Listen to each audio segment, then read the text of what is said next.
Welcome back to Hello, ladies.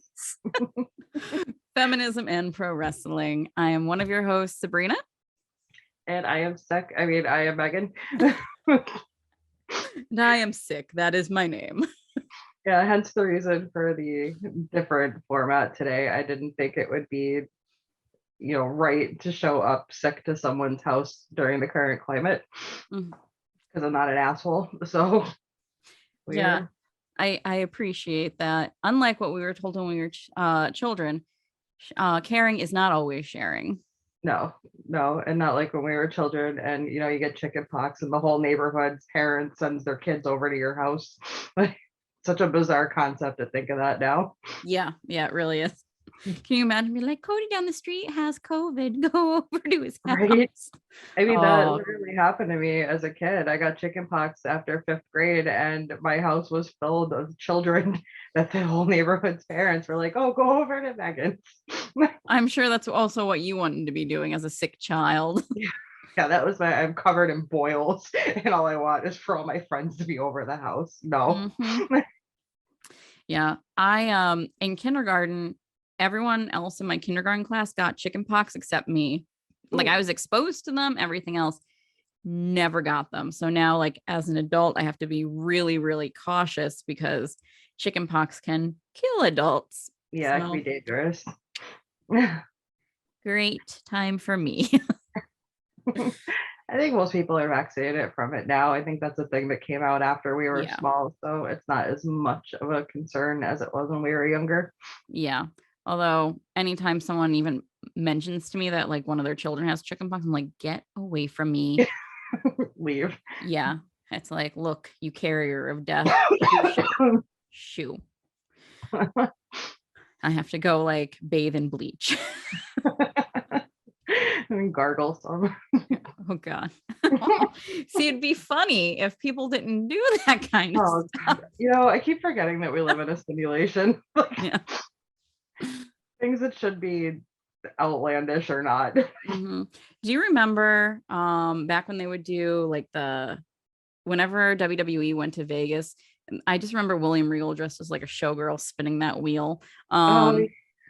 It's basically like that, but with stupidity. And someone's like just spinning it. And it's like, we're going to eat, insert this. Yeah, right. Like, dangerous chemical. It's a wild time to be alive. It is. Also, for anyone watching, I did not dye my hair black. And it has nothing, it's just the lighting. It's not, Megan's not here, so my lighting is not working with me. Actually, it's specifically what we're using to record because it was fine on the other thing. So there's that. But I didn't dye my hair. It straightened today because I just had it cut. But yeah. So where would you like to start off talking today?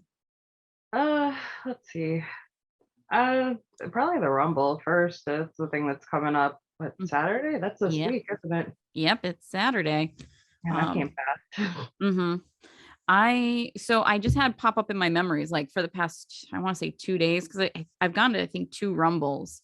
I was there at the one where, because I thought I was, and this confirmed it. Like, I didn't know if I was having a false memory because I've watched it so many times, but I was at the Rumble that Roman Reigns won. And everyone, like, because I remembered everyone walking out. It's the only, like, I just remember people pouring out, and The Rock was in the ring, and it was such a strange thing. I was confused by the sound of booing, didn't he? He was like, "What's this noise? Right? I'm not used to this." He's like having a flashback to like 30 years ago when Rocky died. Yeah. Like, what is this? We've made a grave miscalculation. Yeah. Even The Rock couldn't save that. I don't know. Like, Philly was not the place to do that. No, not Philadelphia. They're lucky people just booed and walked out. I also, like, it was like someone yelled fire. It really was, like, the amount of people I just saw streaming out. And I was like, I paid to be here. Like, The Rock's in the ring. I'm not going anywhere. Like, no. A side note, Money in the Bank in 2013 when Randy Orton won it, I remember people just started piling out after Orton won. 'Cause I can't remember who they wanted to win. I think it actually might have been Cody that people wanted to win. Yeah. Because Sandow, I think, had the briefcase and like they had their whole little thing going on. Mhm. And I remember when Orton won it, I remember people just leaving. Like they were just over these old, not like Orton was old then, but established already people winning. They wanted like some new blood. Yeah. And again, that was Philly. Mm-hmm. Well, everyone was behind Cody Rhodes so much, and WWE kept doing. You can't say they didn't do anything with him because they did stuff, but it was weird stuff. Yeah. Like The in face push wasn't working. like in theory, I really like the Stardust thing, mainly because like I love things like I love the fact that they had Cody and Goldust teaming up Mhm. as and Stardust was like a great idea for like how that would make sense, but I think they really limited what he could do with it. Mm. It should have been done differently, and I think it would have worked had it been gone differently.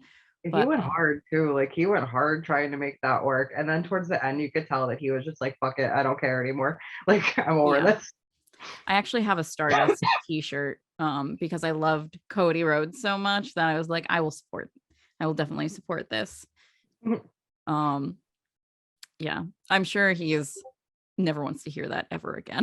No, probably not. Although they do make fun of it on BT at times. There have been some Stardust references, which are usually pretty funny. Yeah. Um, but yeah, I personally have zero idea who is going to win. Well, really either Royal Rumble, especially now. Like, I think for the women's, we're looking at a lot of returns. Like maybe Bailey, Asuka, probably. They're talking maybe Ronda Rousey. Like, I think Ronda's a definite now. I yeah, think I remember hearing that yesterday. And if Ronda's a definite, I'd put my money on her because I don't see her returning to not win. I yeah. don't see her returning to not be in a main event in a WrestleMania. Unless it leads to like a storyline that like if her and somebody else like really, oh my gosh, imagine her and Shayna Baszler like tossling and like both going out at the same time, like eliminating each other. I, Mhm. of course, I am a big Shayna Baszler fan, but I You would know, love to see them do a program together because also that means Shayna Baszler's not going anywhere. honestly, I think it's going to lead to a rematch between Ronda and Charlotte. I Yeah. think that's the ultimate goal. I think either, so my two predictions are either that Ronda's winning it full out or Mhm. Charlotte's tossing her out and Charlotte's choosing her as her opponent. So either Charlotte's winning and choosing Ronda or Ronda's just going to win it. I think that's going to be the either outcome. I don't think that there's any way in hell that Charlotte would choose Ronda Rousey. Like Could be she's not, baited into it. maybe, yeah. Cause I mean, she she's not a heel that's afraid of other competitors, but I don't think she's stupid enough to be like, I choose Ronda Rousey. I You think would have it'll to be be a thing goaded into where it.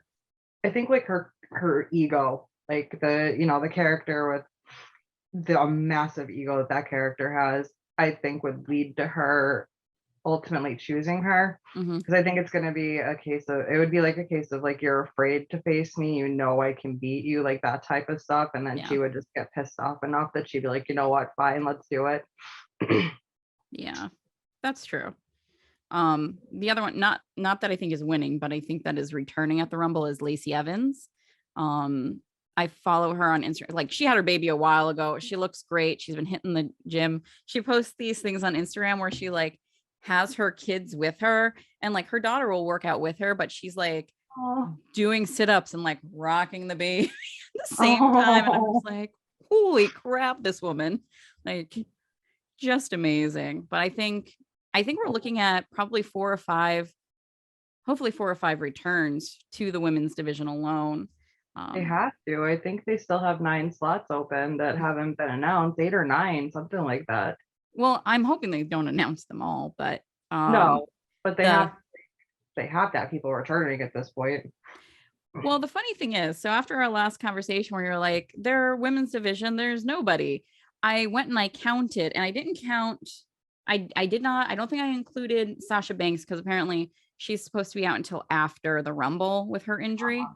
And I didn't count the NXT people who I had no idea who they were because I don't know where they are if they debut. But that alone, like just counting the ones that they have on the roster that are like known people, they have 34 women. Really? Uh-huh. You wouldn't know that. Yeah. Yeah, they have 34 women spread across 3 shows. A lot of the, like, when I was looking through it, because it just stuck in my brain, I was just like, they definitely have more women than that. They have enough to, like, without bringing back legends and stuff, to have a Rumble without having people who are very green. I mean, obviously there's some green talent in NXT that would probably be used, but those are the ones that are being pushed anyway. But yeah, and for the men's match, I have no idea who to expect. Yeah, I couldn't even. I think McIntyre's out until well after the Rumble. I think he's out until after. That might be. I want to say he's out until after WrestleMania because I remember people being heartbroken. But maybe that's just because they thought he was going to win the Rumble again. Maybe. I would have loved to see that because I mean, God, he just deserves his moment to win. Like, sorry, to have that WrestleMania moment in front of a crowd. It just broke my heart when he won the championship and like just had to look into the camera and say thank you. And he deserves the WrestleMania moment. Like, he really does. And it was at the very beginning too of the pandemic, so they didn't even have. There was nobody there. Like the other wrestlers weren't even there. Like, yeah, that was the dead silent era. Like, yeah, like they hadn't figured anything out. I will say it'll forever be a very memorable WrestleMania moment. One of the most. That was the one that had the Royal Rumble. Sorry, WrestleMania. Sorry, I'm having. Oh, that was a moment. A Royal Rumble moment. No, that was the WrestleMania that had that the first cinematic matches too, wasn't it? With Taker and AJ, and then the Cena Bray Wyatt thing. Yeah. And it's funny because like the AJ Styles Undertaker one was good. I liked both. Huh? I liked both. Because who did the Fiend face? It was Cena, and they did. Oh, that's right. Yeah, like, I did like that. I was thinking coming out, and I thought it was the one with him versus Strowman, but that was later. That was not good. That was bizarre. That was the Matt Hardy one, wasn't it? Because he was like thrown into the like reincarnation or something, but they didn't call it that because that was not that one. That one wasn't great. No, that's why I was like, you liked that one? Interesting. No, it was the Firefly Funhouse one with like all the callbacks to like early Cena, and like it was one of the weirdest things I've ever seen in wrestling, but I thought it was amazing. Yeah, it was. I enjoyed that one. It was fun. Like if you've been watching wrestling a long time, like going back through those and like all the references, it was a very entertaining and like strange match. Very fan servicey, like, and also a fever dream at the same time. It was very interesting. Yeah. Like if you took psychedelics and then came up with a wrestling match, you might come to this conclusion. I'm sorry, that's going to be all podcast. No worries. Yeah, but it's nice to, especially you and I both consume a lot of wrestling content, not just the wrestling itself, but like listening to Cultaholic, and okay, that's the only one I listen to, but you probably listen to other things as well. The only other one I listen to is the Wrestling Observer Live with Brian Alvarez and Mike Sempervive. That's the only one that I watch besides Cultaholic. And to be honest, I haven't even really been watching much Cultaholic lately. Hmm. I've cut back a little bit on some of the wrestling content just because it started getting to be Just in time for the podcast. That's good. I mean, I still watch enough where I can actually speak about wrestling, but I don't need to watch like another podcast to talk about my podcast. You know what I mean? Like Yeah. I can cut that over cutting like Dynamite. Like Yeah. Yeah. I don't listen to any other wrestling podcasts with the exception of Renee Paquette's Renee Young's podcast. Renee. Yeah, Just Renee's. We're close. Us and Renee. Yes. I do listen to hers, especially when she has. I think she's a great interviewer. So, I will always listen to various guests. Even sometimes if it's a guest that I'm not necessarily interested in, she'll post those clips on YouTube, which is smart. And if it's something that's really good, I will listen to the whole thing then. So she's a smart lady, that one. She's one I like. I always think I want to listen to it, and then I just forget about it because I love her too. She's fantastic, and I probably should check out her stuff more. Yeah. She's one that like I would not be surprised if one, she wound up in like many years from now in like the Hall of Fame, like the WWE Hall of Fame for, I mean, she was the first female announcer, or not announcer, commentator. Yeah. On like full time for Ron's. And while she didn't have an easy go of it, and she hated it, she definitely opened that door. I think Beth Phoenix doing such a great job then, has opened the door more so. I kind of feel like for that position, you need someone who has been in the ring, because with everyone yelling in your ears, you're somewhat used to that. Having been in the ring between, the referee trying to tell you things and communicating with and then plus the crowd noise. I can't imagine going from like, this is a one-on-one interview to as you're trying to talk. I couldn't do it. No, I would never be able to have like Vince screaming in my ear as I'm trying to speak to people. I'd probably just start crying. Oh, I'd probably say shut the fuck up at some point and be like, well, I'm fired, everyone. It was great with you. It'd be worth it. That'd be a great story to tell. I got fired for telling Vince McMahon to shut the fuck up. On national television. Right. Oh God, yeah. I don't even know if he'd make it to the end of the episode. No, he'd probably come out and like I could just see him with like one of those giant hooks that like cartoon same thing. and like dragging you up the ramp. Like, yeah. The old timey canes for you to just yank them out of you. Yep, that'd be exactly what happened. He just has one sitting there just in case. All of a sudden you hear Vince, unbelievable. He does the commentary for the rest of the episode. I am in the rare minority, I think, where I actually love Vince commentary. The over the top, like I liked it too. Yeah. It was just great, and I don't care how many times you scream unbelievable. His over the topness was great. Well, I mean, it's the same thing with JR, yeah, and his stuff, or what is his name? Yeah, his JR-isms. Like human beings are like that in general, but when you're in a role like that, you want sort of like catchphrases, right?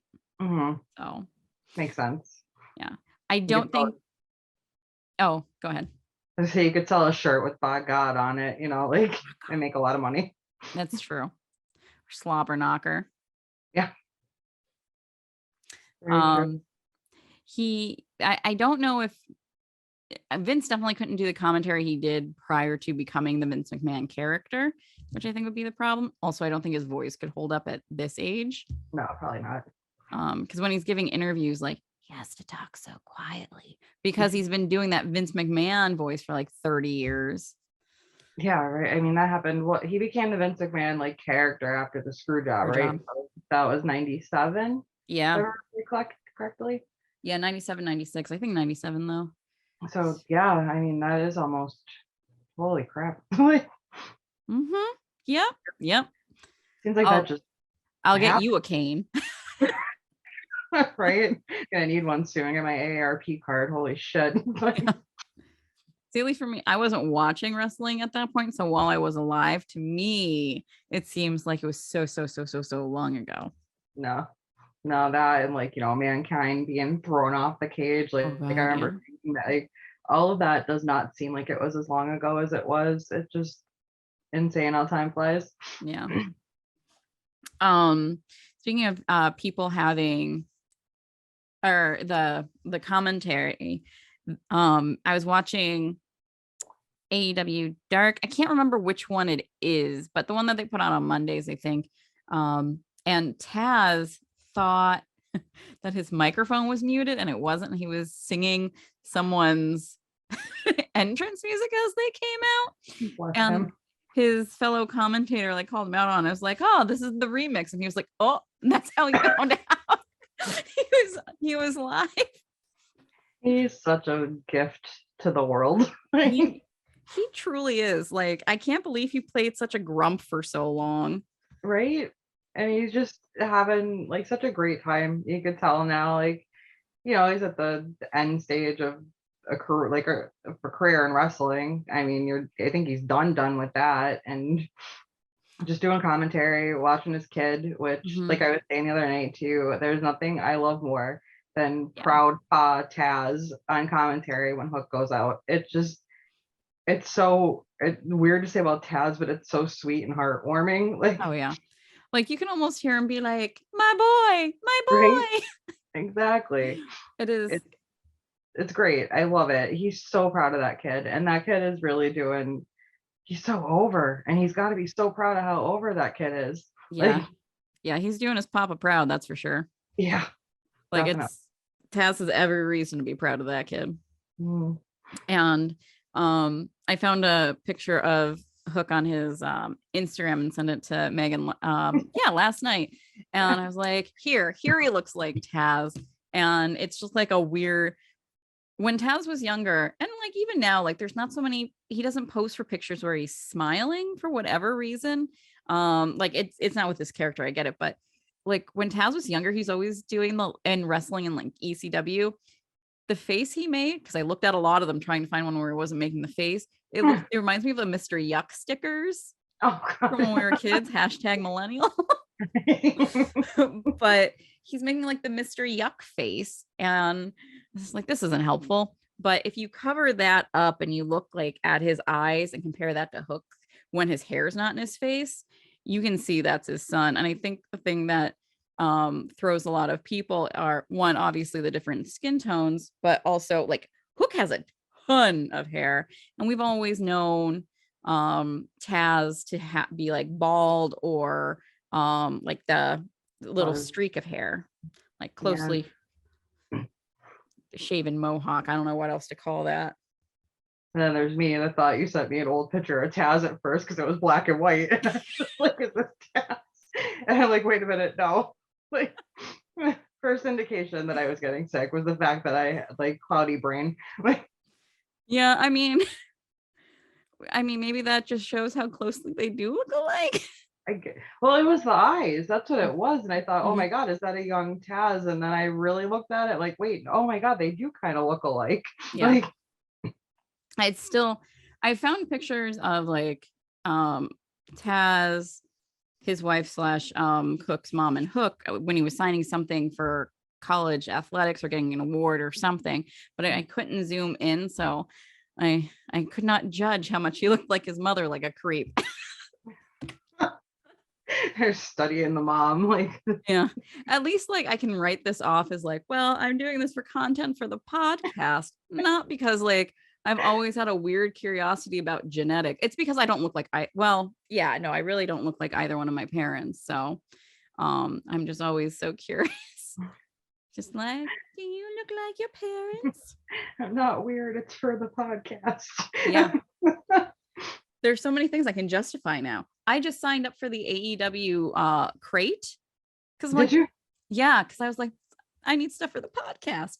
I already have like 30 wrestling shirts, but I need more. It's for the podcast.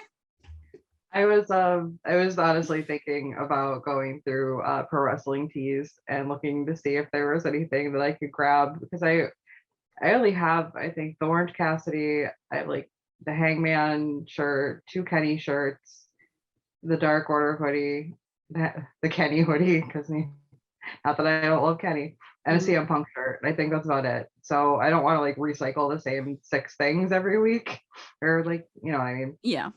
So I might look for a couple more things just to not look like I wear the same clothes all the time. I also went through pro wrestling tees and ordered 3 shirt, like I really love Ruby Riot, but I won't buy a shirt that I don't like. Yeah, So I got a sticker to go on the back of my laptop instead of hers. But I think I got so I have to set this up. I have the New Day shirt where it's the 3 of them with that blue shirt with them on the unicorn, oh, and Omega and the Young Bucks came out with one years ago of the 3 of them on like a donkey or something. I don't remember, maybe a white horse, some sort of animal, but with the same blue. Well, it's a slightly different blue because I'm sure WWE owns that blue or something. But yeah, because they had that one. They had one that was a cereal box. But I'm like, I look much better in this blue. So there's there's one of the Young Bucks that I don't know if it's still for sale, but it was like the Super Mario brother. I think it was like Mario 3 on mhm. like the the case for the game for that, and it was the 2 Young Bucks like flying like that. And I forget what the shirt said, but it was the Mario theme, and I want to try to find that, and I don't know if it's on Pro Wrestling Tees, but if I see it again, I'm 100% getting it. I think it is just because they had still a bunch of Kenny Omega ones that were in that vein of like the little Mario um type, or no, his would be Street Fighter, but Yeah. I'm I'm making a wild, maybe wrong assumption that the Young Bucks one will still be there. Yeah, I got a Chris Statlander. I was going back and forth between which one I wanted, so I don't remember anymore which one I got. I'll find out soon when it arrives. And I think I want to say another best friends one. I still want Um, the one that you have, the one that's like the ET type thing where they're all on the bike and oh Statlander. yeah. It. I Yeah, I still love that one. I need to get that. That's my favorite shirt that they came out with, I think. Yeah, 100%. I really enjoy that one. I initially went on Pro Wrestling Tees because I wanted to look at, because they clearly have new merch now. Maybe that's the one that I got because I wanted to see what they had because they've been coming out with these new t-shirts. So yeah. What did I get? Well, I'll find out soon. It'll be a nice surprise when you get your mail. Yeah. Mm-hmm. Um, yeah, I definitely have a wrestling addiction, but I totally justified it by saying, well, it's for the podcast because most of the shirts I have are WWE and I want to appear unbiased. So let me spend my money. Nice excuse. Mhm. Yes, yes. Um, yeah, if the Hardy Boys reunite in AEW, it's all bets off because whatever they put out, I'll buy. I could see that happening if nothing more for a one-off. Like, Mm-hmm. because I know that they want to retire together. Yeah. So if anything, I could see at least one more match with the 2 of them. I don't know if they would do a run full time at this point, but I think we'll at least see a one off somewhere, and probably Mm-hmm. AEW over WWE after whatever that was with Jeff leaving recently. Yeah. I do want to see them again, specifically at some point inducted into the WWE Hall of Fame, because as both a tag team and separate individuals, um, because they 100% deserve it. Oh yeah, for sure. Yeah. They're one of the tag teams on like the Mount Rushmore tag teams. They're just they're that good. If anybody deserves it, they're definitely two that do. Yeah. And the fact is, like, they did the craziest stuff and they've wrestled like the longest out of all the tag team. I think out of any tag team, maybe in general. It does also help that Jeff started when he was 16, lying about his age. So Yeah. Yeah. Well, you know, there's that. sometimes I don't realize that like Jeff is really not that much older than I am because he was like wrestling when I was like in middle school, and like he was only in high school at that point, you know. So like to me it seems like he should be like 50s, and he's only probably what, like early 40s. Like He's definitely in his 40s because Matt Hardy might actually be 50.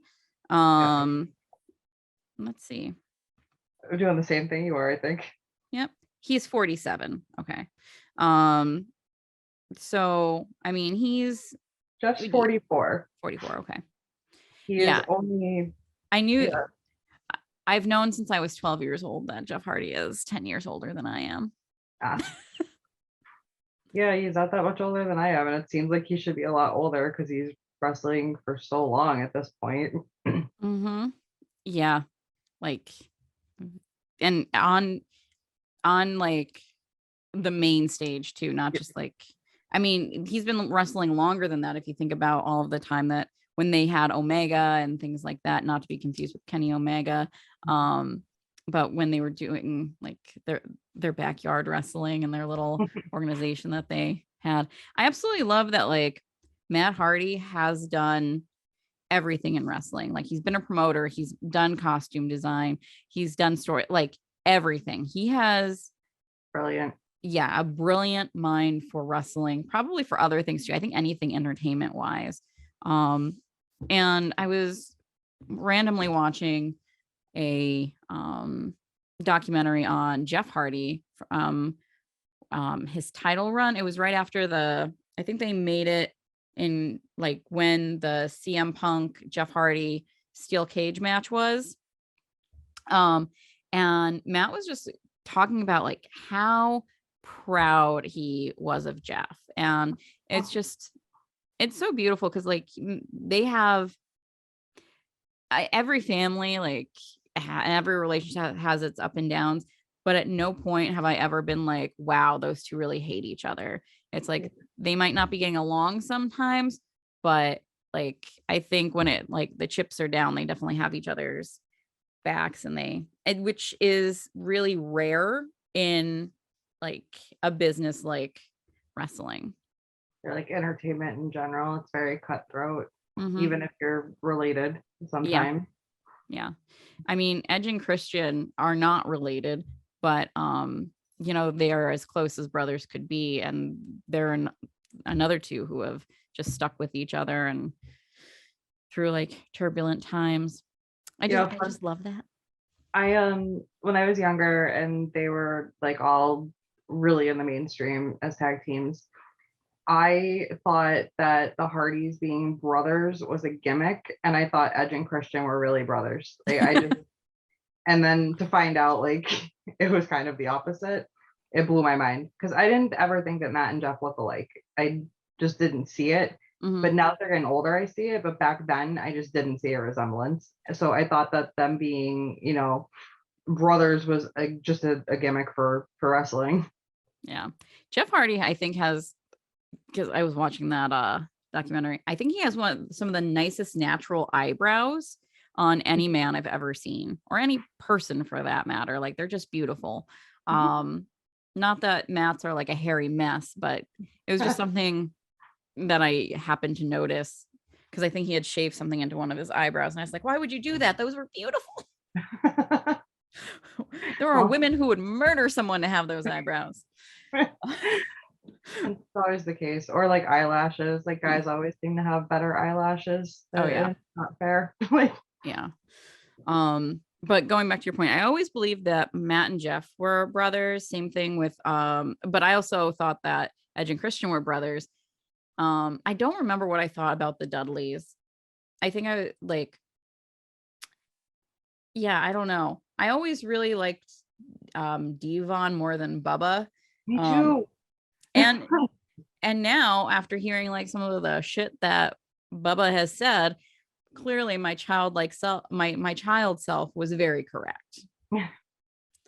Because like I think out of the 6 of them, the only one you ever hear anything bad about is Bubba. Yeah. Yeah. And like bad fan interactions you'll hear stories of, and he's very, you could see sometimes like cruel on Twitter to people. And Well, he was just really cruel about John Moxley. yeah. Did you? Yeah. Yeah, Renee's And pissed. I saw Renee is pissed. yeah. And he hasn't apologized to them. He's not going to apologize to them. But in trying to say that John Moxley needed to apologize to fans and take accountability, that's what going to rehab was. Like that was him taking like responsibility for his actions. And no, he doesn't owe us anything. He does not owe us his life. That alcohol like addiction is an illness, and he went to get treatment and get better. You don't owe anyone an apology after that. The only people he needs to apologize for anything to is anyone in his personal life that he may have done something to. He doesn't owe shit to fans. Yeah, exactly. Like, and any real fan should understand. Like, and think about the people that he's going to inspire who like were looking up to him in his like party boy lifestyle. And now they're just like, I'm sure someone took a look at him and the pictures of right before he left and like when he's come back, like they're two different people. It's shocking. You didn't realize how bad he was getting until you see those side-by-side pictures. And then it's like, holy shit, how did you not realize he was getting that bad? Yeah. So I hope that this was like him being so open and honest about like the fact that he went to rehab, that he had a problem, you know, well, hopefully, and that he's still a tough guy and vampire, will inspire other people to get help. I'm never letting go of that vampire thing ever. Somebody else that I was watching made the vampire comment after we did, and I was like, no, we said that first. Don't try to come for my ideas. And like that was on our podcast first. Thank you. Oh, I don't remember who it was. I don't remember what I was watching, but I was like the Leo DiCaprio meme when they said it, and I'm like, hey, that's us. We said this first. I swear. So I think we got off track again because that's so unusual for us. Were we on family? I think we were talking about the family because we were on Taz and then we went to. Oh yes. Yes. Yes, let's, if you want to start talking about, my one cat is crying to get in and he will continue to cry like a little baby until I let him in. So just give me 1 second and take it away. Oh, sure. So something that Sabrina and I were talking about last night, when we were messaging, she brought up Taz when we were talking earlier about him singing the theme song, and we got into the same thing we were talking about earlier. You know, Taz being proud pa, and we were just saying about how much we like seeing parents or like family in general, especially parents that are like so supportive of their kids in wrestling. And it's just like Ray and Dominic were something that popped up, even though it's kind of, you know, he's kind of problematic, and I say kind of lightly, but like Ric Flair with Charlotte, he just glowed anytime that she was performing, even though he's just so disappointing. But yeah, I can't imagine him. It has to be so hard being Charlotte when it comes to that, right? Because like, I mean, she knows who her dad is, and like everyone's heard the stories for so long. Lord knows, like she has definitely been embarrassed by some of the things before. But when everything after that dark episode, like I felt other than the people that it happened to, I felt so bad for Charlotte. Like, and thankfully she is who she is. Otherwise, she definitely would have had a bad blowback. Mhm. Like I think from WWE. Yeah. But with all of Ric Flair's faults, the one thing that I've never doubted is how proud he is of Charlotte. And like one of the things that has stuck with me is the fact that he said, I really can't wait for people to start saying, oh, you're Ric Flair, you're Charlotte's dad, instead of the other way around. And I was like, yes, that Yeah. is beautiful. And I truly believe that he meant that. He loves his daughter. I mean, like you said, regardless of his many, many, many, many, many other faults, he is a father that loves his daughter and is proud of her. And you really saw that coming through. And Mhm. I hated that storyline. And I know that nobody involved liked it either. I know Lacey wasn't up for it. I know even Mhm. Rick didn't want to do it with that whole Lacey and Ric Flair and Charlotte nonsense. And Vince has some weird ass fetish with like daughters and fathers. And Yes. that is, I mean, that's a parent that favors Steph. Mhm. And sometimes you wonder why. And Well, he wanted to do that that, storyline with Stephanie before, and like that was squashed. mm-hmm, Like, yep. ugh. And, I mean, there was the whole, like Trish Vince stuff nonsense that was gross back in the day. Well, there was also what was Tori Wilson and her father and Dawn Marie. There we go. That's her name. And that whole thing and him winding up dead from set, like yeah, weird what? shit. Like just Yeah. weird shit. And it's like, look, sir, and sir being Vince McMahon, like we know that you're aging, but um, got news for you. That does not mean that 20-year-old women want to sleep with you. Yeah. Like genetic jackhammer, yuck, Ugh. yuck, yuck. Yeah, that's a totally different father daughter dynamic that I just don't have the energy to get into. No. Um, And I said, like, I also feel really bad for Shane because he's clearly like the less cared about child. Like Vince doesn't even wish him happy birthday on Twitter, which yeah, is such a small thing. But then when he writes this nice post about Stephanie and nothing for his son, like, what is wrong with you? Like, at least try to pretend. he'll write nicer messages for like Cena or something for his birthday than his own son. Like Yeah, it's just it's he could, bizarre. you can understand why Shane stepped away for as long as he did. Like Mm-hmm. Yeah. I was glad to see him back though. I always liked Mm-hmm. Shane. I know people have their opinions on him, but I mean, I always like Shane as well. I liked when he was a sniveling little heel, and I like him as a baby face. Like Mm-hmm. he's fine either way. Yeah, I mean, he got a big pop and there's a reason for it. And like Shane, both Shane and Stephanie have done things in the ring that they did not have to do. No, Like they both especially should have, yeah, especially Shane, like throwing himself off that cage and like everything else. Which I mean, again, we saw the crash pads, but at least they were black and yeah, like tried to fit in with things. But yeah, like both of them have done things that they did not need to do. And I mean, who doesn't love seeing Shane McMahon drop off a turnbuckle and go to the other and kick someone in the face? yeah. Like he gets I, some distance. he's done some like oh god that match with him and Kurt Angle. I Oh can't even yeah. think without like I it remember just that is one of the matches I remember the most. Like, because I remember watching that with my dad and seeing Shane's head just like hit. ugh. And like I think I still believed at that point that wrestling was like real-ish. Mhm. Um, but my dad was just like, oh, oh, that's Uh, not good. That's the owner's that was, kid. He should have that was gone hard to through. watch.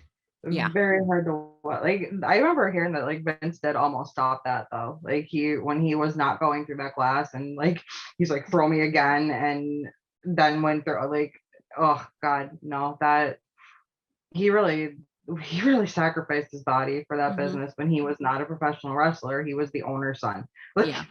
Or like when he climbed to the top of the Tron and like crazy stuff. Yeah.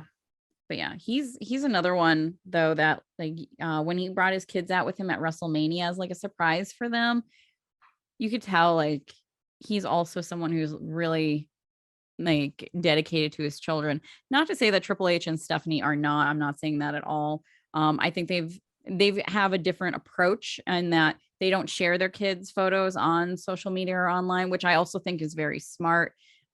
It gives them the opportunity to like decide their own destinies. Also, to be fair, Triple H and Stephanie's children would be treated very differently than Shane and his wife's. Yeah, for sure. And also because they're girls. I think it's so weird that like Shane had 3 boys and Stephanie had 3 girls. Yeah, that is pretty great. I never even thought of that. Like, it didn't register in my head, but yeah, that's pretty wild. Yeah. But and Triple H seems like he is a very caring father. And part of that, and part of the reason why I say that, even though we don't really see him interacting with his girls, is how he acts towards the NXT quote unquote kids. Like you definitely get the feeling that's how he feels about them. Like he just gets that proud Papa Bear look on his face. And the like, same smile that he has like with everyone when they like won a championship or something, and it was that same like proud, this is my kid, like this is my. yep. I think Megan has frozen. Oh, Wait, like, he was am I back? You're good. Okay. But yeah, he always had like this the proud like, look at my baby. I remember when they were green. Or like I was saying to you last night, that moment that always gets to me is after Sasha and Bailey's Iron Man match, and they came out and with the flowers, and that moment just always, like the first time I saw it, I was actually crying. Like I choked up because they had such an amazing match, one of the best women's matches to this day that I have ever seen. And just the recognition that they got, and them coming out and just like thanking them for like putting on such a great match, main eventing, and just being amazing performers in general. And I love that moment. It's one of my favorite moments in wrestling ever, period. Yeah. It was absolutely beautiful. And it'll be interesting to see how NXT like is moving forward, because I'm sure Triple H will give the same kind of nurturing to this crop of NXT superstars, assuming he gets control of NXT back, which who knows, they might do it because they're very upset with how bad NXT is being received right now. And it's like, well, duh. Yeah, right. Like, but I guess it's said that they're chalking it up to the fact that like they changed too much at once, which yeah, that's a big thing. Like they changed way too much at once. They fired too many people. I know Aleister Black was not in NXT at the time, but why would you let him? Like Triple H had to have a coronary because he loved everything that he did. Like I think like when Vince steps away again, if Triple H and Stephanie get hold of WWE, at that point, if I were AEW, or like Tony Khan, I'd be really worried because in that moment, you will have people like your Malachi Blacks, your Ruby Sohos being like, well, I think I'm going to go back to WWE maybe because Paul is really sweet and really great. And like a lot of them say like they are still keeping in touch with him. So, you know, your Papa Bear. The plus side though is that he seems way more willing to work with other companies, and you might see, if he does take control, you might see like an appearance of an AEW person over with a match with a WWE person, or vice versa. He's not afraid to admit that other companies exist. Yeah, and I think you'll also see things improve for the wrestlers. We talked about this, like he's so like pro wrestler because he was one, and so many of his friends were and are, and like he saw like how people got destroyed by not having things like health insurance, the trouble that can happen when, you know, you're under these independent contractor regulations. So I wouldn't be surprised if he pushed to make that change. I wouldn't be surprised if he has been doing that for years, but the one good thing about WWE is they've always been good, even if someone's no longer with them, but was a wrestler for them, sending them to things like rehab or paying for like major medical things that are a result from wrestling. They've always been good about that kind of stuff.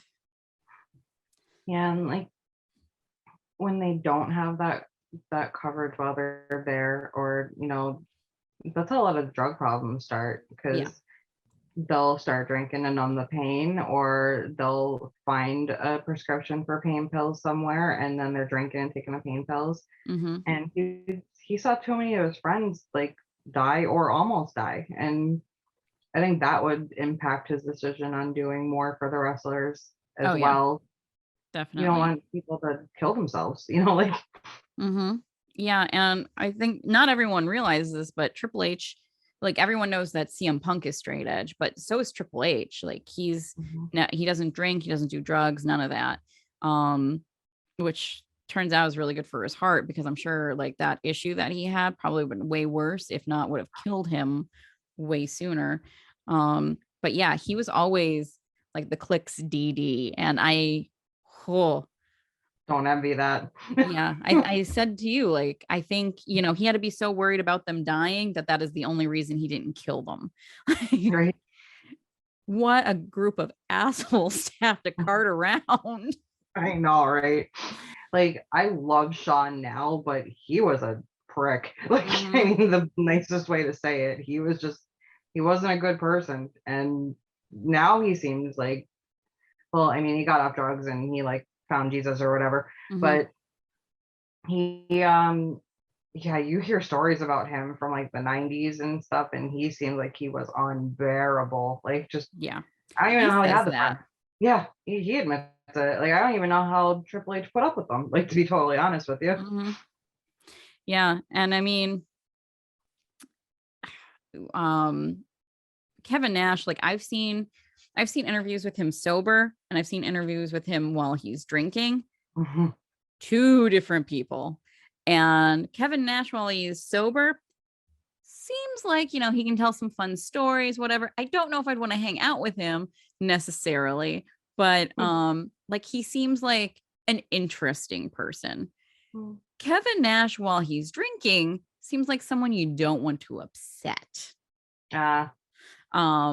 Like I feel like he could very easily, not that he would physically harm you, but that he would get very like snippy and mean. I can definitely see that. Yeah. He also, you can always tell too in interviews when he's drinking, usually because like the interviewer's drinking too, but he like flushes in the face. So because of that, I don't think he's an alcoholic. I could be wrong. But he would be flushed far more. He would have that red look that Shane had at one point, and also Mox. Yeah. And you know, Jericho. Yeah. I really hope that like Moxley going gets Jericho to, like, if not go to rehab, then to cut back on his drinking, because I believe his favorite drink right now is straight vodka. No.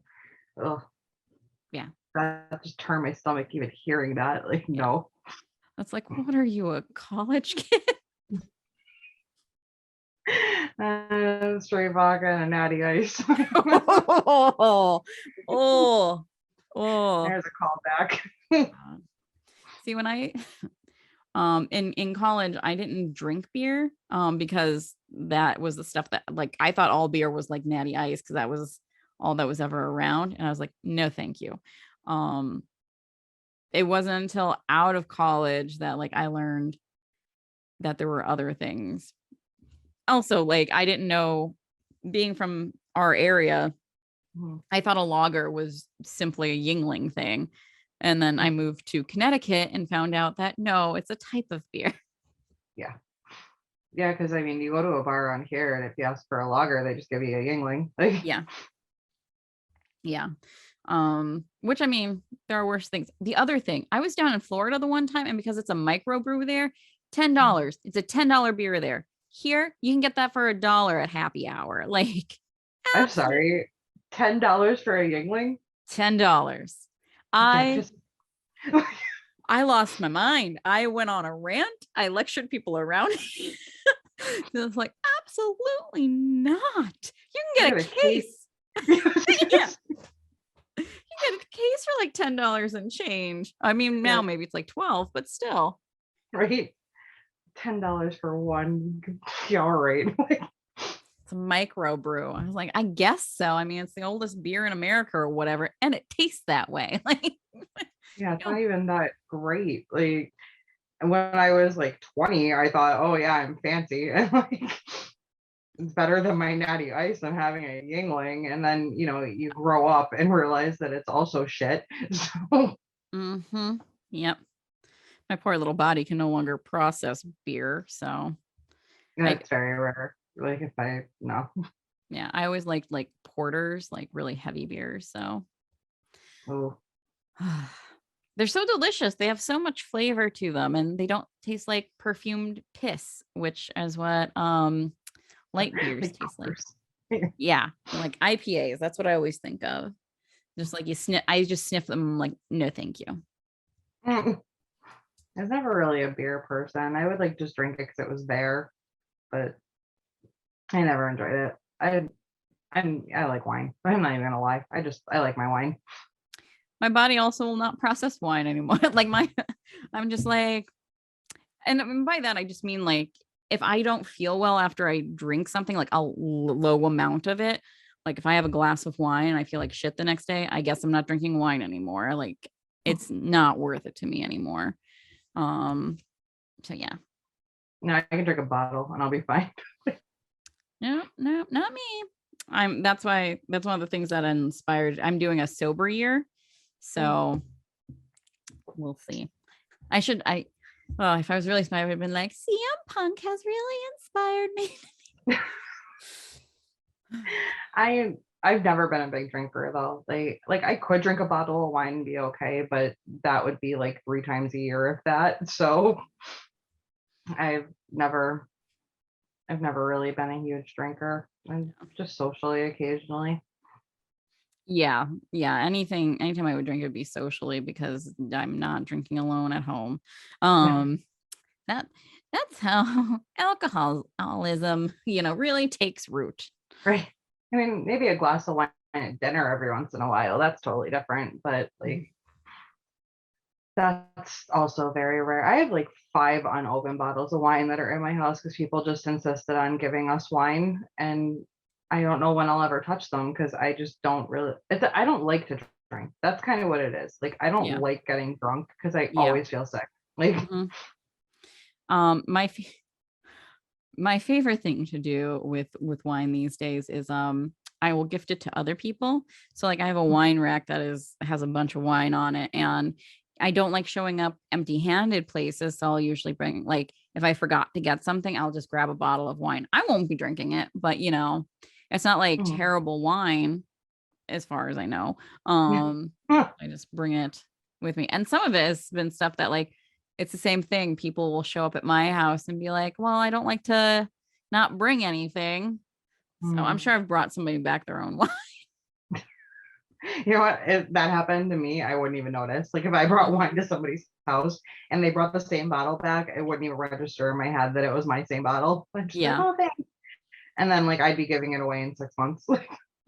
Yeah. It's just what you do. That's what adulthood is. It's passing wine between friends, unopened bottles of wine. That and constantly texting, oh yeah, we have to hang out sometime every day until you die. And like Yep. Yeah. There are definitely people like that. It's like, we really have to do this and stop saying we're going to. I have a friend from high school that we've been doing, but now like also the pandemic and it's just an extra layer. One of yeah. these years I'll go to his birthday party. He throws like these lavish birthday parties and I've yet to go. It's always around Halloween. So Oh, it's fun. yeah. that's the problem. It's around Halloween, and usually by the time I get invited, I've already committed to other things. So we are Right. so far off. Yeah. Um, Yeah. So I think we were talking about proud parents. I think we were. I were we on Flair? So we covered Taz, Triple Ray, H, Flair. Triple H, Flair. Was that all that we talked about last night? I think it was just those four. Was that four? Did I count right? Yeah, I mean, technically we also talked about Vince. Oh, we talked about the King. Oh, Yeah, who, also obviously announcer when Brian Christopher came out, and was part of Too Cool. And he was Grandmaster of Sexe. Like, yes. if you go back and you listen to how often King would say his name, which seems so normal, right? Like, that is something I wouldn't be surprised to find out that King came up with that name for him, You honestly. know what? I wouldn't either. Yeah. And, the King is another somewhat controversial character, but another one where I've never doubted that he loved his son. Yeah. Yeah, definitely. You were able to tell. Hmm. I just love it. I love seeing like these big tough personas on TV like turn to marshmallow when it comes to their child. Hmm. Like, Yeah. and I Mick think out of all Foley, those that's examples, yes, that's the other one. Foley was one. Yes. Because while his kids aren't in wrestling, like I I saw him interacting with his son Dewey in person. I'm pretty sure it was Dewey. It was at a Comic-Con. It was when that Santa documentary on Netflix came out, and Mick Foley was there signing autographs for free. For free. And not only was he doing that, but he was like having conversations with people. Like, that's why the line wasn't the longest I've ever seen, but it took forever to get through because like he was talking to folks and really involving his son and stuff, who was dressed as an elf. It was just wonderful. Like, and like, he made sure like his son wasn't just there helping, like he was, but he made sure to make him feel included, and it was just really wonderful to see. And the stuff that Foley posts online, like you can tell he's just like a proud papa of the wrestling industry. Yeah. Like, he's so proud of everyone. And I think about where wrestling has come to, where people aren't killing themselves like he was, and how people are making the money that they deserve. Mm-hmm. Um, and a And you lot can, of it is because of, his sacrifices. and you Like, can tell that a lot of the generation that are active now that are close to our age that grew up watching him, get thrown off the top of a cell and whatnot, you can tell how much they like love and respect Mick Foley. mm-hmm, That they just seem like they value his opinion, and you see little Twitter interactions between people sometimes, and it's very sweet. yeah. Like And I was saying last night, it's so strange to associate the word sweet with a man whose whole gimmick was being like as violent as possible. Like, yeah, like Cactus Jack. yep. Cactus Jack's a real sweet man. Just real sweet and psychotic. Exactly.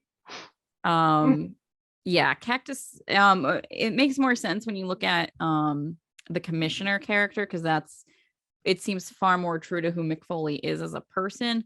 Like, he was so fun loving, especially his first run as commissioner, right? Like, that was chef's kiss amazing.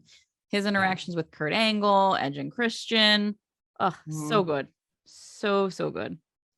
That was some of my favorite like Mick Foley things ever, which is weird because he wasn't even wrestling. Hmm. It was just so much fun to watch. Like, Yeah, he just has such a great personality. And I said, like, he sends out Christmas cards with like handwritten notes in them. Like, getting a Foley Christmas card has to be the best thing ever. yeah, right. Like, even You if it's could, one of the photo cards. right. Which he's probably dressed as Santa. Like, 100%. 100%. mm, I wonder if yeah. like his wife ever indulges him and dresses up as Mrs. Claus. I don't want to think about it. Not like that. Not like that. Like if he's like, honey, can you dress as Mrs. Claus and go make some cookies? Like that, okay? Not like meet me in the bedroom.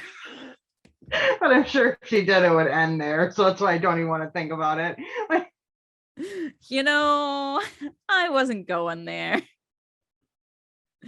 Not everything You has brought to up be role playing with a couple. It just like my mind went to the wrong place. I mean, to be fair, I'm sure other people probably went there too. It's just me holding on to that like bit of innocence. My sweet summer child. Mhm. There's like nothing innocent about me left except when it comes to like Mick Foley. All his children, immaculate conception. Which I think means Foley is God, which we've been saying for years. So True. So does that mean Santa is God then? That's a whole other. that's a whole other thing. So if Mick Foley is Santa, who is Krampus? I feel like it would be Kane or the Undertaker, right? My first instinct was Kane. That was the first thing that popped into my head. Yeah, dragging all the bad kids. Well, I mean, they would be to hell, but in his case. Whereas, you know, I don't remember what Krampus did he took the bad kids, but I don't remember where he took them. I don't either. The most lore that I know about Krampus is from The Office, where like Dwight came dressed up. That's like that's as far as my Krampus lore knowledge goes. Yeah, Krampus was Santa's brother or Saint Nicholas or whatever they were.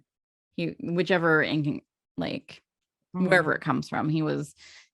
They were brothers, and Santa gave you things, and one rewarded you, one punished you, basically. Gotcha.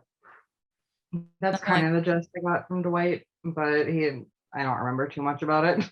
Yeah, nothing like terrorizing kids around the globe. Yeah. Mm-hmm. That would be Kane. I could see that being Kane more than. Oh yeah, like can you imagine like you've been naughty all year and all of a sudden like you hear Kane's entrance music on Christmas With night? red light. Like, oh shit. Yeah, definitely like old school Kane, not like Team Hell No Kane. No. Although I love Team Hell No Kane. Like hilarious, but not scaring the goodness into little children. Yeah. Or maybe the badness out.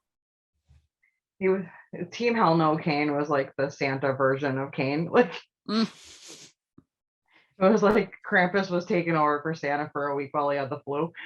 Yeah, basically. Oh, yeah. Daniel Bryan and Kane together were fantastic. What an unlikely pairing that worked out like so well. I think their pairing is what has made WWE think pairings like that are a good idea. Yeah. Like I definitely think they were trying to go for like a Team Hell No with Nikki and Rhea Ripley. Yeah. I think it's not something that works often. Rock and Sock worked, Team Hell No worked, and RK Bro is working. Yeah. It's just like every so many years you got an odd duo that works. Well, it's also RK Bro, I mean, really is just like the next step from when Riddle tagged with Pete Dunne in NXT. So I think they knew that at least Riddle could pull that off. And like Randy Orton is just like, he can do such a sourpuss thing that it works like in a fantastic way. I'm sorry.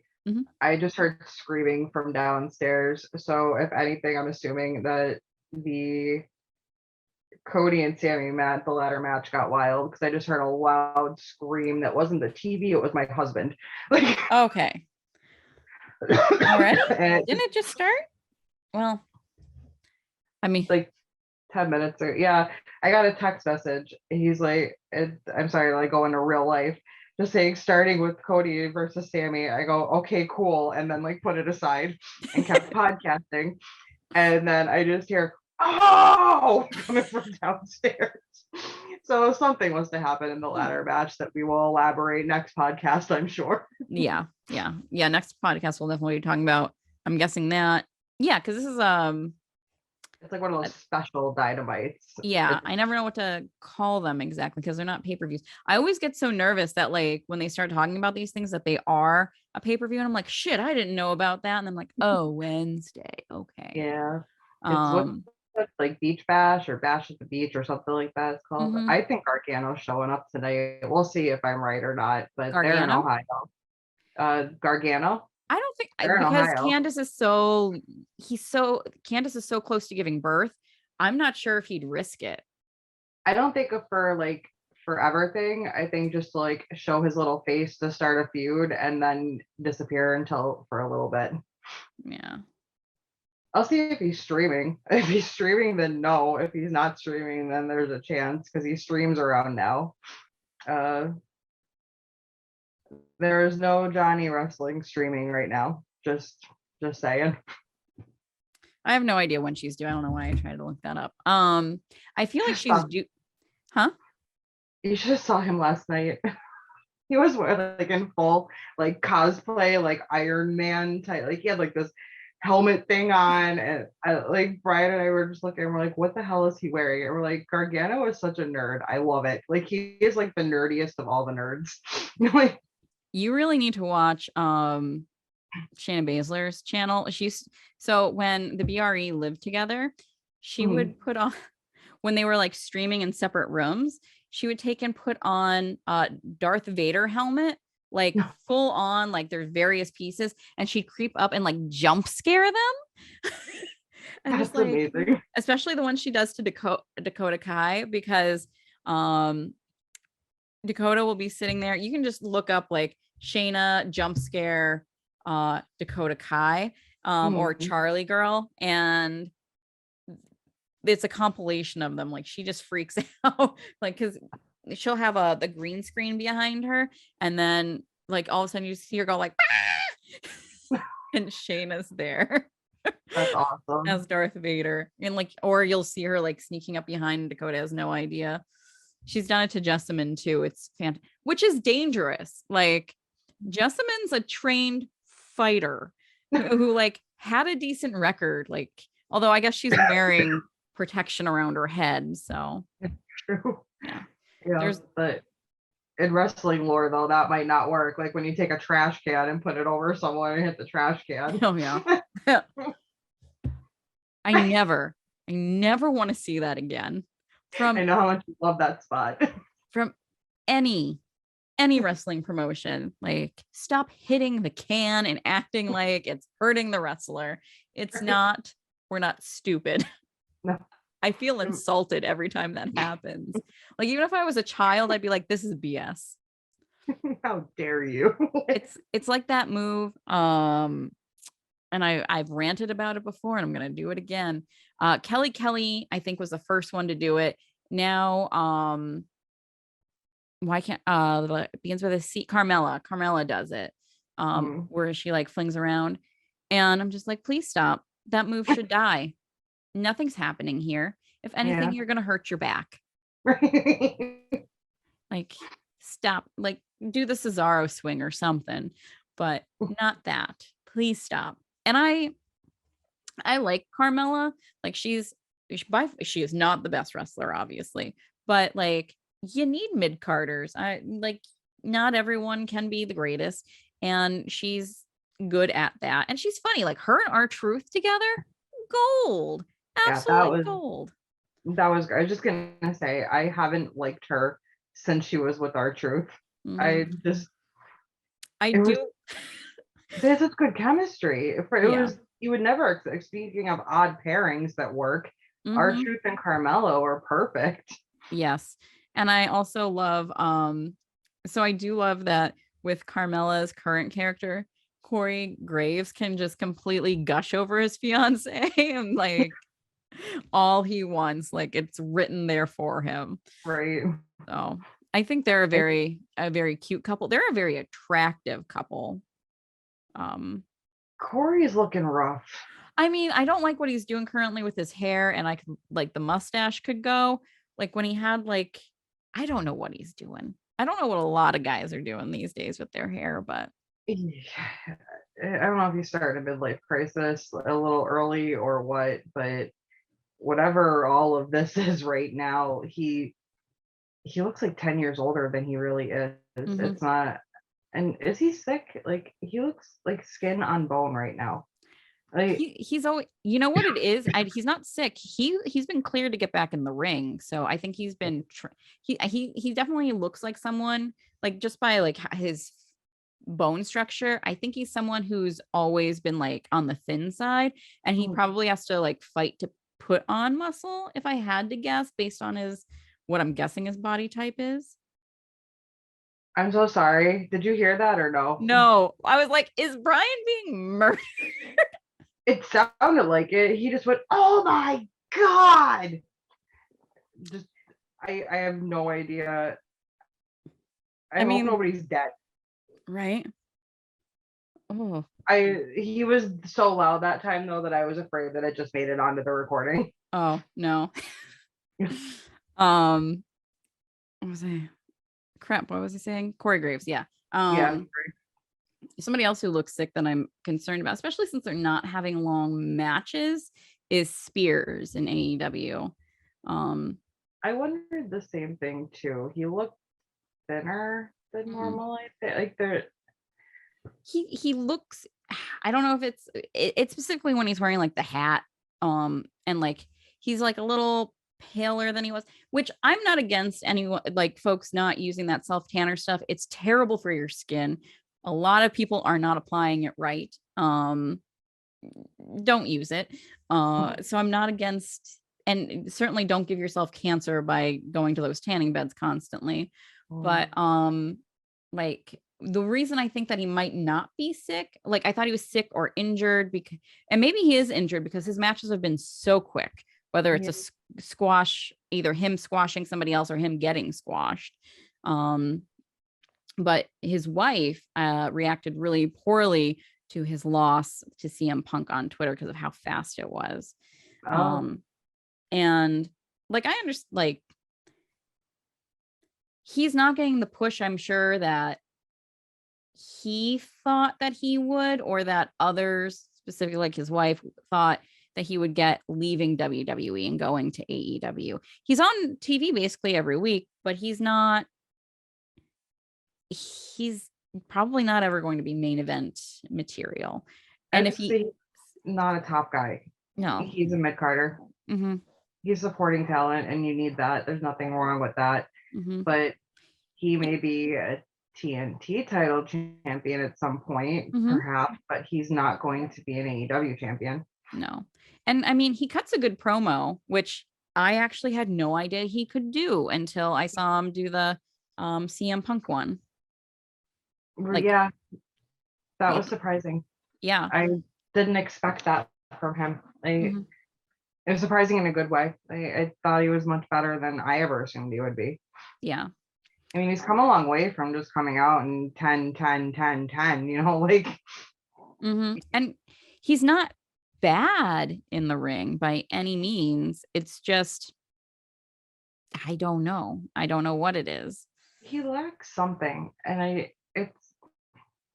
it's not charisma, but it almost is. Like he lacks that like spark of something that makes a main eventer. Mm-hmm. It's not his size, it's not his ring talent.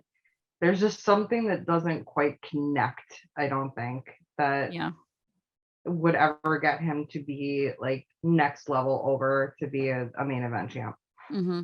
And to be quite frank, in my opinion, if he did not learn that going through NXT, he's, I mean, unless he pulls a Drew McIntyre and travels the indies, he's not going to get it. And like Drew McIntyre kind of had that, like it was just buried under a bunch of stuff.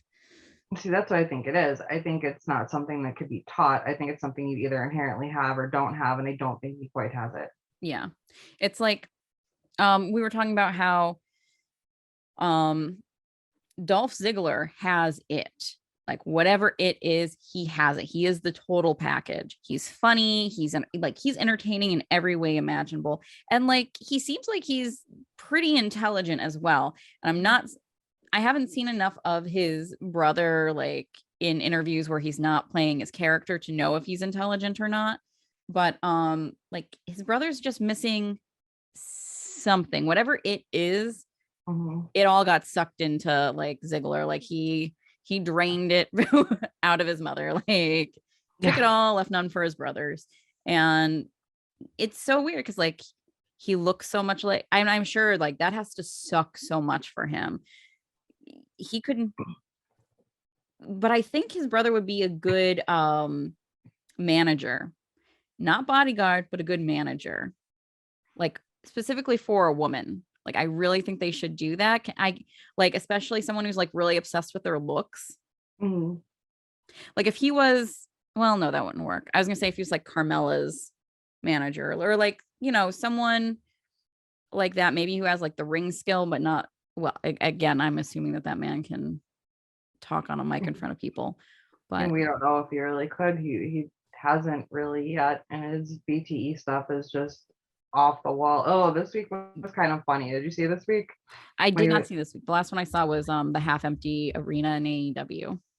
So he was at a gym. Like it looked like he was like in a gym or something. I don't know if they actually were.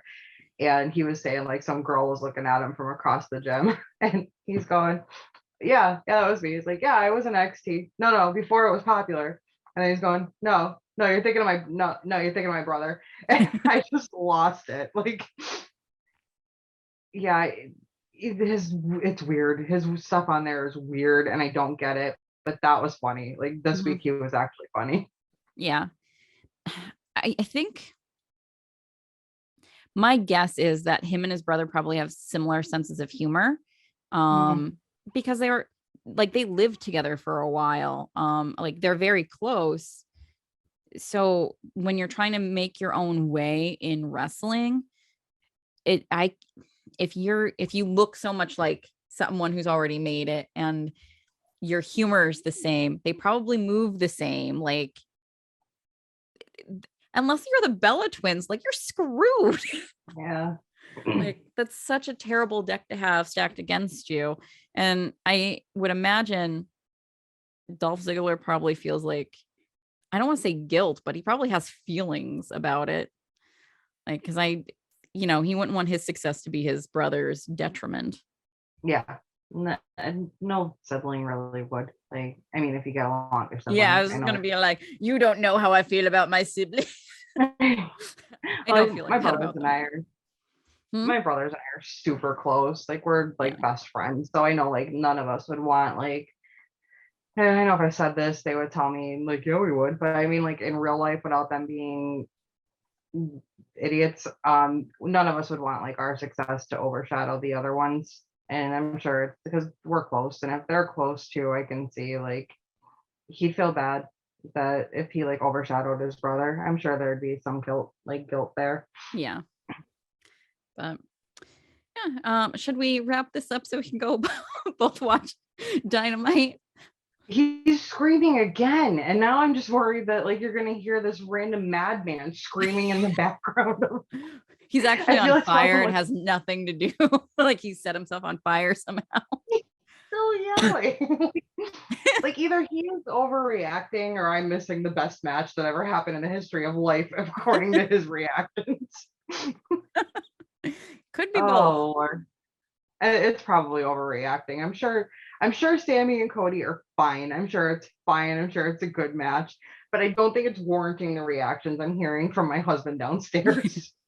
I'm just hoping, honestly, that no one's on fire this time. Like, Ugh. oh, I think Cody has said that that will never happen again. Like I'm pretty sure Brandy has said that'll never happen again.